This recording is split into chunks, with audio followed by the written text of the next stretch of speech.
मुझे खुद से भी ज्यादा चाहते हैं। फिक्र करते हैं मेरी जब मैं घर से बाहर होती हूँ। मेरे दोस्तों को फोन कर मेरी खैर खबर लेते हैं। मेरे चेहरे पर जब नाराजगी आ जाए तो वापस लाए बगैर खाना नहीं खाते। मैं जब नाराज हो जाऊं तो मनाए बगैर खुद को नहीं सुनाते। मोहब्बत करते हैं मुझसे लेकिन बताते नहीं। मुझको खोने से डरते हैं। वो मुझे खुद से भी ज्यादा चाहते हैं। वो मुझे खुद से भी ज्यादा चाहते हैं। बारिश में ज्यादा देर भीग जाऊं तो घर में बुला लाते हैं। सर्द ना लग जाए इसलिए गर्म चाय बना लाते हैं। खुद भले ही ठंड से ठिठुर रहे हो पर मुझे ना लग जाए इस बात का खास ख्याल रखते हैं। मुझे ना लग जाए इस बात का खास ख्याल रखते हैं। उनकी परवाह में दिखता है। वो मुझे खुद से भी ज्यादा चाहते हैं। वो मुझे खुद से भी ज्यादा चाहते हैं। कभी कोई बुरी नजरों से देख ले तो लड़ जाते हैं। कभी कोई बुरी नजरों से देख ले तो लड़ जाते हैं। मेरे चेहरे पर शिकन ना आए इसलिए हर मंजर से गुजर जाते हैं। मेरे चेहरे पर शिकन ना आए इसलिए हर मंजर से गुजर जाते हैं। बचपन से परियों की तरह रखा मुझे उन्होंने। चलना सिखाया उन्होंने। आसमान की ऊंचाइयों को छूना सिखाया उन्होंने। बेटियां पराई होती हैं कहते हैं लोग पर ये महसूस कभी कराया नहीं उन्होंने। उनकी आंखों में मोहब्बत दिखती है। उनकी मोहब्बत में परवाह दिखती है। उनकी परवाह में फिक्र दिखती है और उनकी फिक्र में मासूमियत दिखती है। मैं कभी झुकने नहीं दूंगी उनका सर जमीन तले। मैं उनकी शान उनकी ईमान हूँ। रखूंगी उनकी मोहब्बत सदा के लिए मेरे दिल में। मैं उनकी बेटी उनकी जान हूँ। इसलिए मैं उनके लिए एक पंक्ति बोलना चाहूंगी। जिसने कंधे पे बिठाया अपनी बाहों में झुलाया। बेटी नहीं परियों के जैसे पाला। मेरी हर ख्वाहिश हर इच्छा को है जाना। मुझे धर्म सिखाया अपना कर्म सिखाया। सर उठा के जियो मैं उस काबिल बनाया। पापा हाँ वो मेरे पापा। मेरे सपनों को मंजिल जिनसे मिली है अस्तित्व मेरा वो वजूद मेरा। मुझे दी है छाँव खुद चले है धूप में। चले है धूप में चले है धूप में। एक फरिश्ता मेरे पापा के रूप में। पापा के रूप में पापा के रूप में। धन्यवाद। प्रचंड बोल मस्तकों के झुंड आज जंग की घड़ी की तुम गुहार दो। आन बान शान या की जान का हो दान आज एक धनुष के बाण पे उतार दो।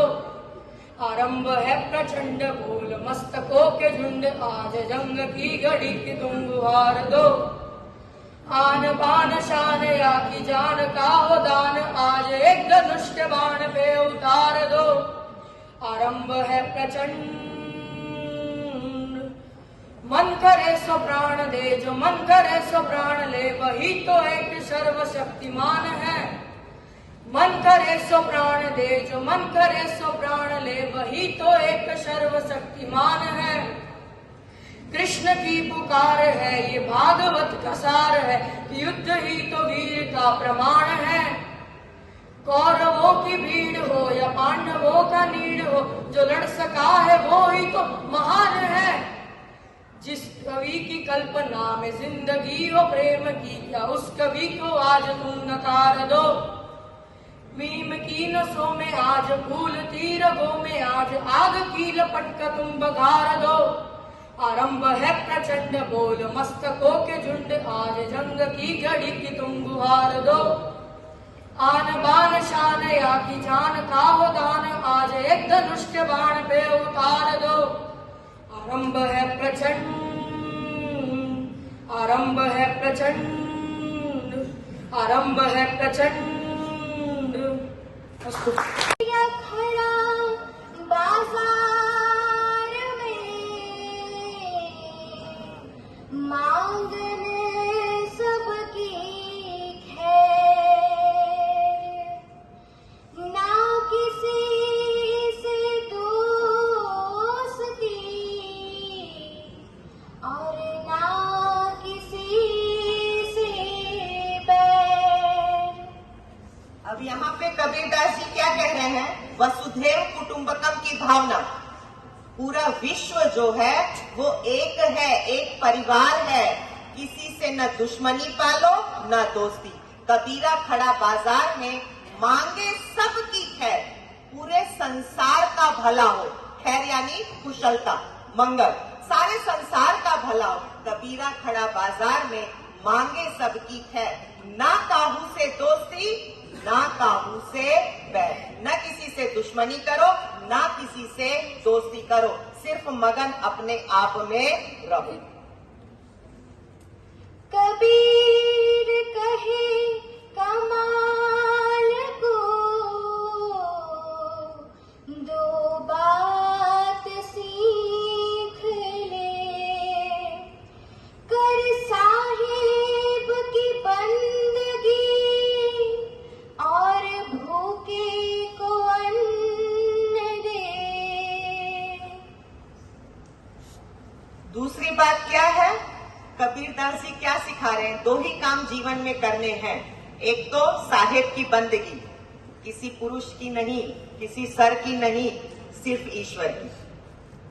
सिर्फ ईश्वर की बंदगी करो, उसकी पूजा करो। और दूसरा काम क्या करो? असहाय व्यक्ति की मदद, भूखे को अन्न दो।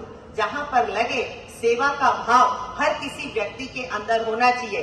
बंदा कबीर कौन सी सदी में कह रहा है? 15वीं सदी। मतलब हमेशा हमें दूसरों की भलाई के बारे में ही सोचना चाहिए। ये भारतीयता है, ये हिंदी है।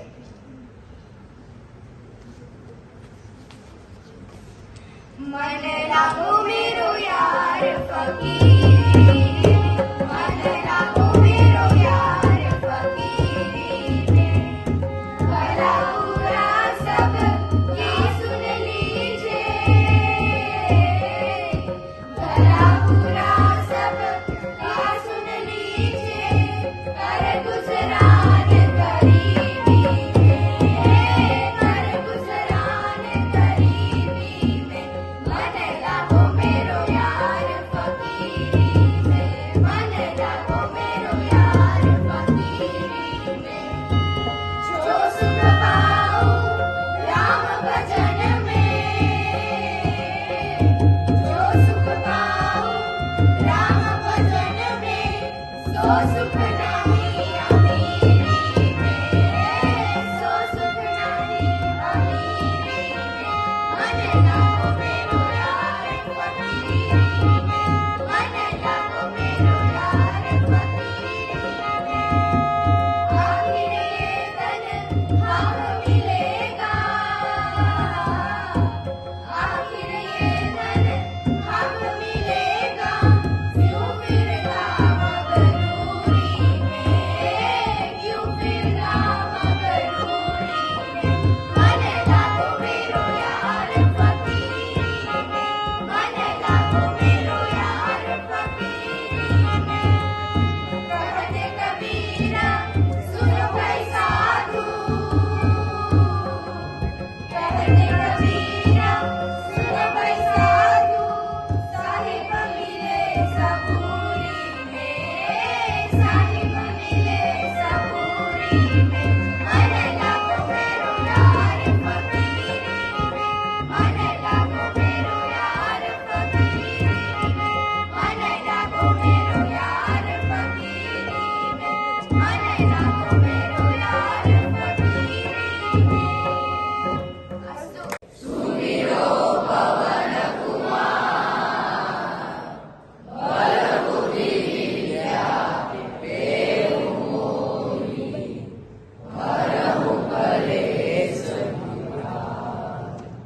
ब्राह्मण थे, उन्होंने कहा ये मूल नक्षत्र में ऐसा बालक पैदा हुआ है, जन्म लेते ही मुंह से शब्द निकला राम, और नाम पड़ गया राम बोला। तुलसी का बचपन का नाम क्या है? राम बोला। अब पिता ने सोचा कि माता तो हुलसी नाम था, तुलसी की माता का नाम हुलसी है और पिता का नाम आत्माराम दुबे है। अब जब पिता ने देखा कि माता की मृत्यु हो गई तो तुरंत दासी को बुलाया और बच्चे को दासी को दे दिया। मुझे घर में नहीं रखना, इस बच्चे को ले जाओ। जो दासी थी काम करने वाली, उसकी कम उम्र थी, तो वो दूसरे बच्चे को क्यों पाले? सीख इसी से लेनी है कि हम कभी किसी दूसरे का काम नहीं करते हैं। दासी का दिमाग उतना ही है, उसने सोचा मैं अभी युवान हूं, मेरे खुद के बच्चे होंगे, मैं दूसरे के बच्चे को क्यों पालूं? तो वो अपनी सास को, बुढ़िया जो थी, उसको ये बालक थमाया और फिर अपने काम पे लग गए। बालक जो है अपने गांव से दूसरे गांव चला गया और कुछ ही दिनों बाद पिता की भी मृत्यु हो गई। अब ये बच्चा इधर उधर, दासी बुढ़िया जो है वो पाल रही है, उसकी सास जो है चुनिया नाम की दासी थी, बुढ़िया सास ने पाला। 4-5 साल तक उसने खाना पीना खिलाया। बुढ़िया कब तक जिए? बुढ़िया मर गई, बालक हो गया फिर से अनाथ। अब ये बच्चा 4-5 साल का क्या करे? जो परिस्थिति तनाव वाली, इधर उधर घूमने लगा। राम बोला, घूमते घामते बेचारा भूखा इधर उधर गया और घूमते घूमते अयोध्या तक के रास्ते में चला। ऐसा कहा जाता है कि इस बच्चे की भूख को मिटाने के लिए खुद पार्वती माँ का रूप धारण करके आती और कभी कभी से खाना खिलाती। कैसे पेट पलता है तो वो उसकी मर्जी से पलता है। ये ऐसी बात बचपन की तुलसीदास ने कहीं कहीं उल्लेख किया कि मुझे ऐसा लगता है कि माता के रूप में पार्वती आती थी और मुझे खिलाती। लेकिन फिर भी एक दिन के खाने से तो काम चलता नहीं है। घूमते घूमते आ गए अयोध्या। अयोध्या में एक हनुमानगढ़ी का मंदिर है जहाँ पे रोज लड्डू, चना, गुड़ चढ़ता है। अभी भी कोई जाएगा तो बराबर हनुमान जी को लड्डू चढ़ता है। अब जहाँ लड्डू चढ़ेगा, जहाँ चना बटेगा, जहाँ गुड़ बटेगा, होंगे कौन? बंदर। अब बंदरों का समूह और ये बालक देख रहा है कि चना बंदर मजे से खा रहा है, हनुमान जी तो अंदर बैठे हैं, मुझे ही नहीं मिल रहा है। उठाइए एक सोटी। भूख इंसान को सब कुछ करवाती है। सोटी उठा ली और उन्होंने बंदरों को हटाया। चल चना फट से, एक हाथ में सोटी, दूसरे हाथ से चना, और इस प्रकार से ये बच्चा पेट भर रहा है। बालक ये जिसकी आज हम हनुमान चालीसा मुंह जबानी है, रामचरितमानस जिसका घर घर में वेद के रूप में गान होता है, उस बच्चे की ये हालत, उसके रचयिता की बात बता रहे हैं। अब ये इस प्रकार से जब काम करने लगा तो वहां पे साधु बहुत रहते थे। तो उसमें से एक साधु नरहरि दास है, जिनकी नजर एक जो कहते हैं ना विश्वास, हरि व्यापक सर्वत्र समाना, प्रेम ते प्रगटे, प्रेम से ही वो प्रकट होते हैं। तो जेल में बैठे बैठे उन्होंने हनुमान जी का ध्यान शुरू किया। श्री गुरु चरण सरोज रज निज मन मुकुर सुधारी। वहीं पे उन्होंने लिखना और सोचना शुरू किया। हनुमान जी को सामने रखा कि मुझे यहाँ से मुक्ति सिर्फ आप ही दिला सकते हो। अब लास्ट पंक्ति चौपाई ध्यान करो, याद आए तो। बंदी लास्ट याद है? हनुमान चालीसा लास्ट चौपाई, जो 7 बार पाठ कर कोई छूट ही बंदी महासुख होई। छूट ही बंदी महासुख होई। बंदी कैदी है ये, जो 7 बार पाठ कर कोई छूट ही बंदी महासुख होई। हनुमान जी, अगर आपका मैं 100 बार नाम ले लूं, 100 बार आपकी चालीसा कर दूं, तो मैं इस बंधन से मुक्त हो सकता हूं। जब उन्होंने हनुमान चालीसा लिख डाली, वहीं पर सोच के, क्योंकि बंदा जब परेशान होता है तो समर्पण, तो हनुमान चालीसा की रचना कहाँ की? जेल के अंदर। और जब उन्होंने 100 बार हनुमान जी को बराबर याद किया, तो पूरे महल में कहा जाता है कि बंदरों की सेना, जिस बंदरों को वो भगाते थे, वो सारे बंदर महल के अंदर, दरबार के अंदर, जेल में, सब जगह उधम मचाने लगे।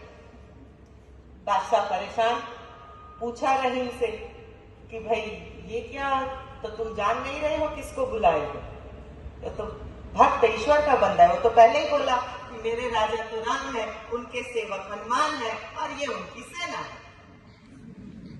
अब जो परेशानी उठानी वो आप उठाओ, आपने बंद किया है, अब छुड़ाओ। तो छूट ही बंदी महासुख। और तब उनको जेल से मुक्त किया। और अकबर ने ये ऐलान किया कि पूरे भारत में कोई तुलसी को परेशान नहीं करेगा। फरमान जारी कर कि भाई कोई भी तुलसी को परेशान नहीं करेगा। तुलसी फिर वापस कहाँ आ गए? बनारस में, और वहां पर रहने लगे। जो तुम्हें बीच में एक छोटी सी बात बता रही थी ना, वो घूमते घूमते जल ले आए थे। तुलसी की एक ही खोज, जो पत्नी ने कह दिया, ईश्वर मिलना चाहिए। हनुमान जी की तो कृपा है, उन्हें ये नहीं पता कि बाहर बंदरों ने तूफान मचा दिया है। उन्होंने तो सिर्फ याद कर रहे थे, तूफान का तो पता ही नहीं है। जब छोड़ दिया तो अपना चल दिए। फिर इन्हें लगा कि हनुमान जी के कारण शायद हो सकती है कृपा हुई हो, हम छूट गए हैं, तो हनुमान जी मिलने चाहिए। हनुमान जी मिलेंगे कैसे? तो बड़ा परेशान कि हनुमान जी मिल जाते तो ठीक था। तो हनुमान जी को फिर यही याद करने लगे, भूत पिशाच निकट नहीं आवे, महावीर जब नाम सुनावे को डरना। अब ये बार बार जब वही पंक्तियां, वही चौपाई, वही दोहे बोलने लगे, और फिर ये वो जो जल लाए थे बबूल के पेड़ में डाल दी। जब बबूल के पेड़ में पवित्र जल पड़ा तीर्थों वाला, तो बबूल में से अचानक से भूत प्रकट हो गया। उसने कहा, अरे तो क्या भाई तुझे क्या है, मेरे पीछे क्यों लगा? मैं वैसे ही परेशान हूँ, मैं परेशान हूँ, तुम कहाँ से आ गए हो? तो कहते कि मैं मदद कर सकता हूँ, मैं भूत हूँ। तो कहता आप क्या मदद करोगे? खुद की मदद कर लो, भूत बने फिर रहे हो, खुद की मदद कर लो, डराओ मत मुझे। तो कहता डर तो जो आप बोल रहे हो उससे लगता है, भूत पिशाच निकट नहीं आवे, महावीर जब नाम सुनावे। तो क्या भाई मुझे डर तो वो महावीर से लग रहा है। तो क्या महावीर से डरते हो? तुमने महावीर को देखा? तो कहता हाँ देखा तो है। तो कहाँ देखा है? तो क्या मैं जा नहीं सकता, नहीं तो मुक्त हो जाऊंगा। तो कहाँ देखा?